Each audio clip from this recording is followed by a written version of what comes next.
দর্শক, জনগণের জন্য স্বস্তির খবর, সুখবর, জনগণের জন্য আনন্দের খবর, একটু সেলিব্রেশনের খবর। যে আপনারা জানেন, সাবেক সিইসি নুরুল হুদাকে জনগণ উত্তম মাধ্যম দিয়ে পুলিশে দিয়েছে। তো পুলিশ কিন্তু গ্রেপ্তার করেছে।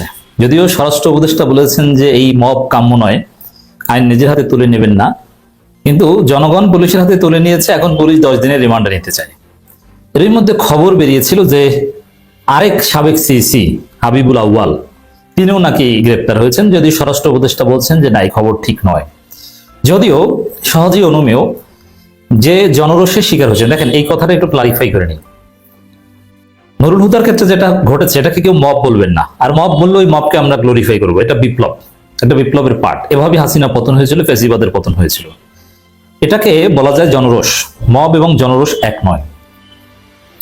এই দুষ্কৃতিকারীদের এভাবে জনগণ ধরবে, জুতার মালা পরাবে, ডিম মারবে, এটা জনরোষ। তা জনরোষকে কারা মব বলে, এদেরকে কিন্তু আমরা চিনে রাখছি, এদেরকে চিহ্নিত করছি। এরা সফট আওয়ামী লীগের, এদের মধ্যে আওয়ামী প্রেম রয়েছে। অতএব জনরোষ এবং মব এক নয়। নুরুল হুদার ক্ষেত্রে যেটা ঘটেছে সেটা জনরোষ, মব নয়। আর মব বললে ওটা বিপ্লবের পার্ট। ওই মব আমরা হাসিনার বিরুদ্ধে ঘটিয়েছি, ওই মব আমরা হাসিনার মন্ত্রীদের বিরুদ্ধে ঘটিয়েছি, পুলিশের বিরুদ্ধে ঘটিয়েছি জুলাই আগস্টে। তো এইসব ফাজলামি কথা জনগণকে শিখাবেন না। এবং সরকারও এইসব শব্দ প্রয়োগের ক্ষেত্রে সরকারের দায়িত্বশীল ব্যক্তিদেরও সচেতন হওয়া উচিত। মব এই শব্দটাই এখানে প্রাসঙ্গিক নয়। সরকার বলবেন যে জনরোষে পড়েছে, যদিও এই জনরোষ থেকে কোনো অপরাধীকে বাঁচানো এটাও সরকারের দায়িত্ব। সরকারের কাজ হচ্ছে আইনের শাসন নিশ্চিত করা। কিন্তু জনরোষের কোনো অপরাধীর ক্ষেত্রে জনরোষ হোক, এটাও সরকার হতে দিবে না, রাইট? কিন্তু মব বলেন কেন? আপনি বলেন জনরোষ, যে জনরোষ আমরা হতে দিবেন না, এই জনরোষ ভাই আপনারা কইরেন না, আমাদেরকে খবর দিন, এটা বলেন। কিন্তু আপনি মব বলছেন কেন? এই মব শব্দটা কার আবিষ্কার? এটা আওয়ামী আবিষ্কার, এটা ওয়াকারের আবিষ্কার। দর্শক, এখন কাজী হাবিবুল আউয়াল গ্রেপ্তার না হলেও গ্রেপ্তার হবে না, এটা আমরা বুঝি। আর হাবিবুল আউয়াল বা অন্যান্য যারা আছে, প্রায় সিইসি সহ সাবেক প্রায় কমপক্ষে 12 জন, কয়েকজন মারা গেছেন এবং দেশ ছেড়েছেন তা বাদে, এদেরকে জনগণ খুঁজছে।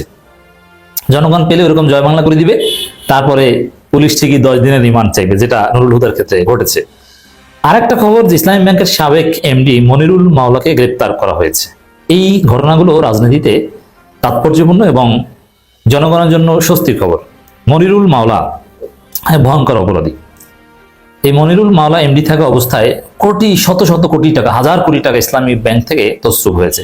ইসলামী ব্যাংকটাকে ধ্বংস করে দিয়েছেন। এখন অনেকে বলবেন যে এই মনিরুল মাওলা কে? একটু দেখেন, কি সুন্দর চেহারা, পিওর জামাতি চেহারা।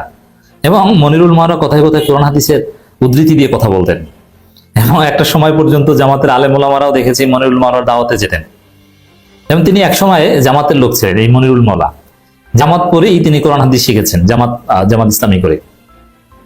সেই মনিরুল মাওলাকে সিস্টেমে সরকার বা তৎকালীন আওয়ামী লীগ, আইসালম, নাবিল গ্রুপেরা ম্যানেজ করে তার মাধ্যমে কোটি কোটি টাকা, হাজার কোটি টাকা, শত কোটি টাকা হাতিয়ে নিয়েছে। মনিরুল মাওলা দেখেন, অনেকে যারা চাকরি করতো just senior officer, professional officer কিংবা অফিসার ক্যাশ বা নানান পদে, প্রিন্সিপাল অফিসার, ম্যানেজার, এরা হয়তোবা বাধ্য হয়ে চাকরি করেছে বলা যায়। কিন্তু এমডি তার উচিত ছিল চাকরি ছেড়ে চলে যাওয়া, অথবা ভিতরে থেকে যতটুকু প্রতিবাদ করা যায় তিনি মিডিয়াকে জানিয়ে দিতে পারতেন। নানানভাবে এরকম কোটি কোটি টাকা নামে বেনামে ঋণ দিয়েছে, এটা ফেরাতে পারতেন। অতএব তার দায় এড়াতে পারে না তিনি। এবং তাকে পছন্দ করে কেন এমডি বানিয়েছিল এসালম গ্রুপ? এসালম গ্রুপের পারপাস সার্ভ করতে তিনি রাজি হয়েছেন বলে, নইলে তাকে এমডি বানাতো না। আর কত অফিসার ছিল, অন্য কাউকে এমডি বানিয়েছে, কিন্তু তাকে কেন বানিয়েছে? তার সাথে চুক্তি হয়েছিল। অতএব তার গ্রেপ্তারটা শতভাগ ঠিক। জামাতের অনেকে দেখছে, আক্ষেপ করছে না না, তার তো কিছু করার ছিল না, তিনি ভালো মানুষ, কথায় কথায় কোরআন হাদিস বলেন। এটি হচ্ছে বাটপারি। এই গ্রেপ্তার এবং ওই নুরুল হুদা, এগুলো সরকার নড়েচড়ে বসার একটা আলামত।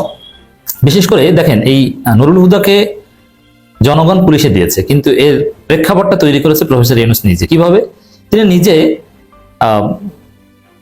সাবেক 3 নির্বাচন কমিশনের বিরুদ্ধে তদন্ত কমিটি গঠন করেছেন, ইউনূস নিজে।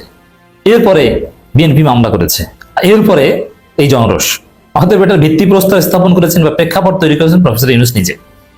এই নুরুল হুদার যে ঘটনা, অথবা হাবিবুল আউয়াল বা অন্য যারা আছে তাদেরকে যে ধরবে, এই প্রেক্ষাপটটা প্রথমে ইউনূসই তৈরি করেছেন। ইউনূস সাহেব ওই তদন্ত কমিটি গঠন না করলে বিএনপি মামলা করতে যেত না, আর বিএনপির লোকজন নুরুল হুদাকে ধরতো না, আর এই জনরোষও করতো না। এখন হাবিবুল আউয়ালের ক্ষেত্রে পুলিশের একটি সূত্র গণমাধ্যমকে এটা নিশ্চিত করেছিল, ডিবি কার্যালয়ে নেওয়া হয়েছে বলেছিল, কিন্তু পরবর্তীতে স্বরাষ্ট্র উপদেষ্টা বলছেন এটা ঠিক না। তাহলে এটা কি? এটা নিয়ে নাটক হতে পারে। এখন হাবিবুল আউয়ালের ক্ষেত্রে আবার সেই হাসান মাহমুদের মতো কিছু হয় কিনা আমাদের সন্দেহ হয়, যে হাসান মাহমুদকে ঠিকই গ্রেপ্তার করা হয়েছিল বিমানবন্দর থেকে, পরে আবার হাসান মাহমুদ কিভাবে বেলজিয়াম চলে গিয়েছেন। এর জন্য আমরা বলবো যে জনগণ ধরে পুলিশে দিবে, এটা হচ্ছে সবচেয়ে সুন্দর পদ্ধতি। তাহলে আর নাটক করতে পারে না, এবং ডিম ডুম মারলে ভালো একটা প্রতীকী শিক্ষা হয়, পরবর্তীতে যারা কারচুপি করবে তাদের জন্য একটা কঠিন শিক্ষা হয়। তো এই যে মনিরুল মালকে গ্রেপ্তার করা, আবার নুরুল হুদাকে গ্রেপ্তার দেখানো, কিংবা তাকে রিমান্ডে নেওয়ার চেষ্টা, এগুলো সরকারের কিছু ব্যর্থতা সামনে এসেছে, এবং লন্ডন বৈঠক নিয়ে সরকার তীব্র সমালোচনার মুখে পড়েছে। এই জন্য সরকার কিছু ভালো কাজ করতে হয়, করছে, নড়ে চড়ে বসেছে। হ্যাঁ, কোনো একটা চাপে, কোনো একটা বিষয় ধামাচাপা দেওয়ার জন্য, অথবা কোনো একটা দুর্বলতা ঢাকার জন্য যদি কোনো ভালো কাজ করে, ইটস গুড, এটাকে আমরা অ্যাপ্রিসিয়েট করবো ডেফিনেটলি। দর্শক, ইসলামী ব্যাংকের সাবেক এমডি মোহাম্মদ মনিরুল মালককে গ্রেপ্তার করেছে ঢাকা মহানগর গোয়েন্দা পুলিশ, ডিবি। এটা নিশ্চিত, এটা নিয়ে কোনো দ্বিধাদ্বন্দ্ব নেই। দিবাগত রাত 22 জুন সব অটোর দিকে রাজধানীর বসুন্ধরা আবাসিক এলাকায় তার নিজ বাসা থেকে তাকে গ্রেপ্তার করা হয়। পরে তাকে মিন্টো রোডে ডিবি কার্যালয়ে নেওয়া হয়। ডিবির যুগ্ম কমিশনার মোহাম্মদ নাসিরুল ইসলাম বলেন, মোহাম্মদ মনিরুল মালের বিরুদ্ধে মামলা রয়েছে, তাকে কঠিন শাস্তি দেওয়া দরকার। ইসলামী ব্যাংকটাকে কিভাবে ধ্বংস করেছে দেখেন। এমনি ছোট ছোট গ্রাহক, তারা যদি 2 লাখ টাকা লোন নিতে চায়, তাহলে মানে 100 কোটি টাকা লোন নেওয়ার চাইতে কঠিন কষ্ট। ইসলামী ব্যাংকের লোন সিস্টেমটা একদম ফালতু। মানুষ সুদের দিকে ঝুঁকে ইসলামী ব্যাংকের এই কঠোরতার কারণে। আমি নিজে দেখেছি অনেক লোক ইসলামী ব্যাংকে লোন নিতে গিয়েছে, এমন জটিল প্রসিডিওর পায়নি, ইসলামী ব্যাংকের নিয়ম মেনেই সে নিতে পারছে না। সম্ভব না, ওটা যার ক্ষুদ্র ঋণ লাগে 2, 2.5, 3, 4, 5 লাখ টাকা, সে ইসলামী ব্যাংক থেকে লোন নিতেই পারবে না। এতে সিস্টেমটা এত ফালতু, যার ফলে সে বাধ্য হয়ে এনআরবি ব্যাংক, বিভিন্ন ব্যাংক থেকে সহজে নিচ্ছে, সুদের দিকে ঝুঁকছে। এমন কাগজপত্র যাচাই বাছাই অবশ্যই করবে। 5 লাখ টাকা লোন নিতে হলে আরেকজন 5 লাখ টাকা ব্যাংকে আছে, গ্যারান্টি দিতে হবে, এবং ওই 5 লাখ টাকা উঠাতে পারবে না লোন শোধ করার আগে। ফালতু কথা না? অথচ 1000 কোটি টাকা লোন নিতে কিছুই লাগে না, নামে বেনামে কোম্পানি করে 1000 কোটি টাকা লোন নিয়েছে এই মনিরুল মালার সময়। একে শাস্তি দিবি না, শাস্তি দিবি কি চোরকে? দর্শক, হাবিবুল আউয়াল গ্রেপ্তার খবর সঠিক নয়, এটা স্বরাষ্ট্র উপদেষ্টা বলছেন। সঠিক না হলেও সামনে সঠিক হবে। জনগণ খুঁজছে, জনগণ খুঁজবে।